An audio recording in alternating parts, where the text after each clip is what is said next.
Good morning, everyone.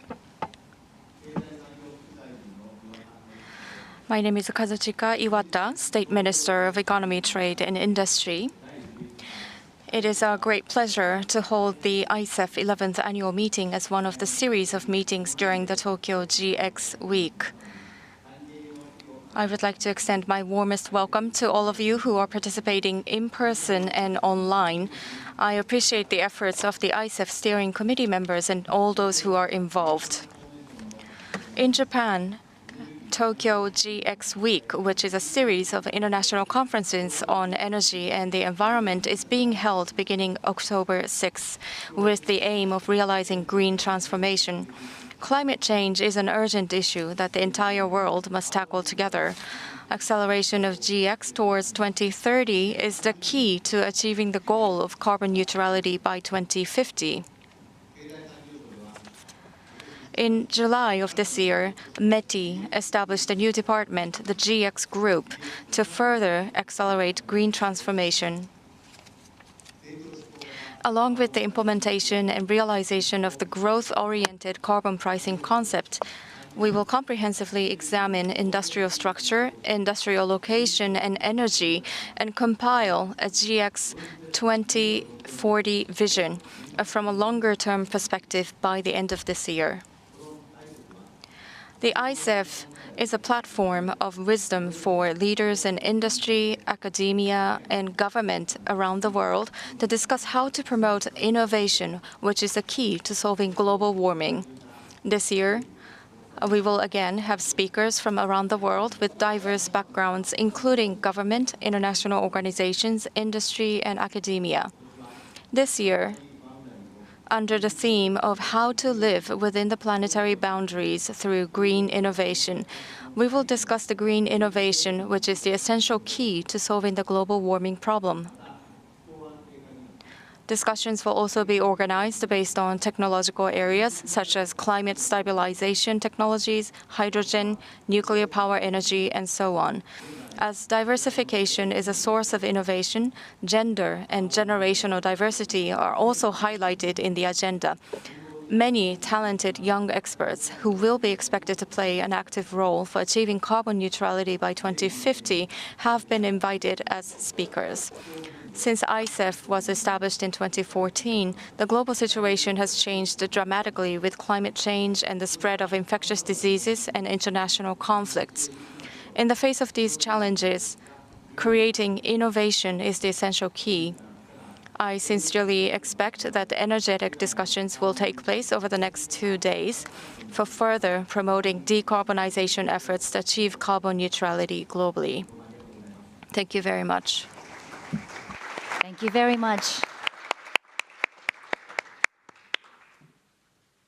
Forum Steering Committee, former Executive Director, International Energy Agency, will make a few remarks. So, Mr. Tanaka, please take the floor.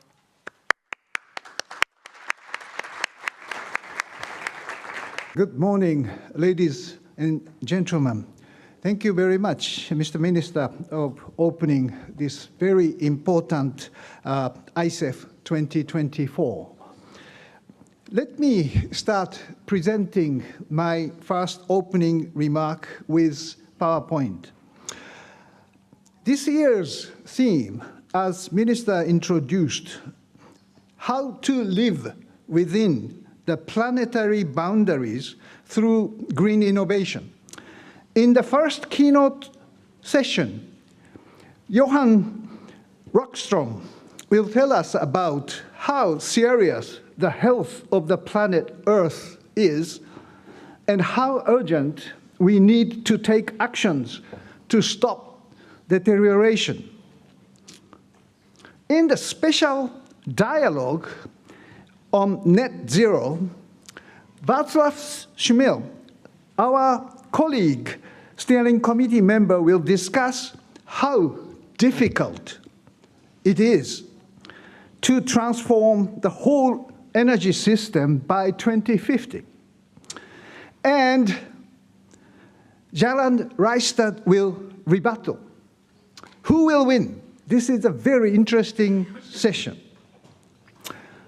Dr. Fatih Birol my successor, executive director of the International Energy Agency, says, we are in the middle of the first truly global energy crisis.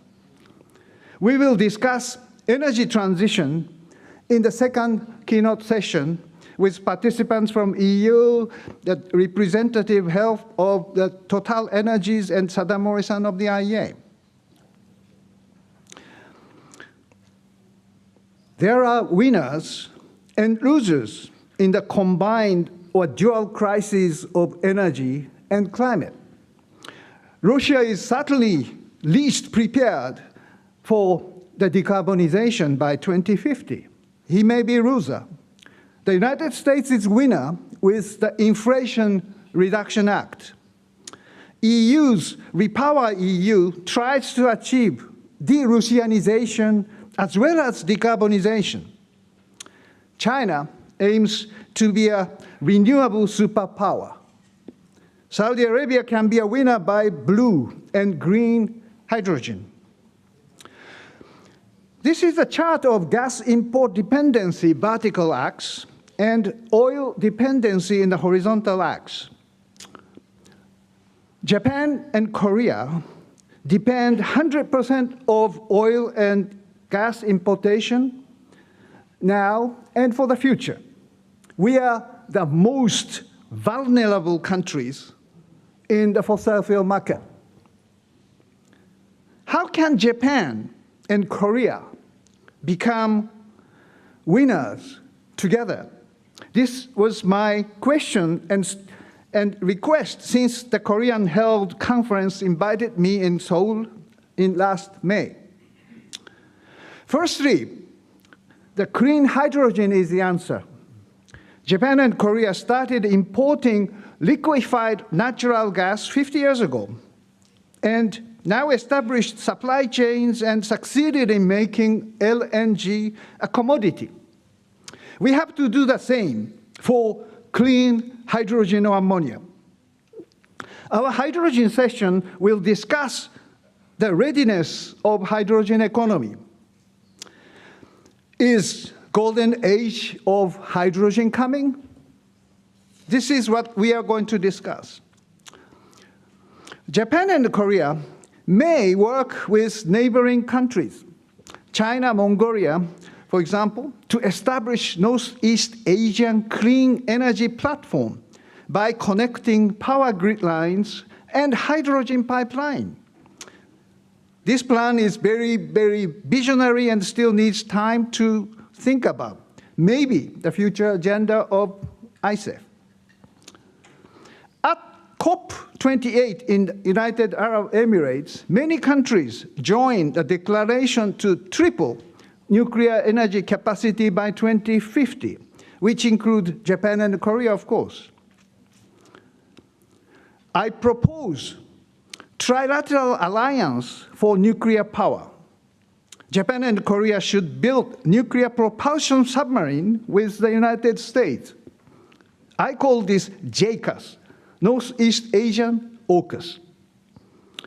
We also may develop together the sustainable model of nuclear power, which is passive safe, proliferation resistant, and easy radioactive waste solution based on the US technology integral fast reactor. Our nuclear session will discuss nuclear innovation. Yuval Noah Harari said human beings in the 21st century face three challenges. First, nuclear war. Second, ecological challenges. And the third, tech destruction by AI. By the way, ICEF roadmap this year will focus on AI and its impact under leadership of David Santaro. Thank you, David. Nationalism or populism cannot solve these global problems. Harari calls for political leaders will have global leaders with global identity. Japan has a new prime minister, and the United States will have a new president very soon. I sincerely hope these leaders have global identity, as Harari says, to respond decisively to the urgent issues ICEF will discuss this year. Thank you very much for your attention. Now, thank you.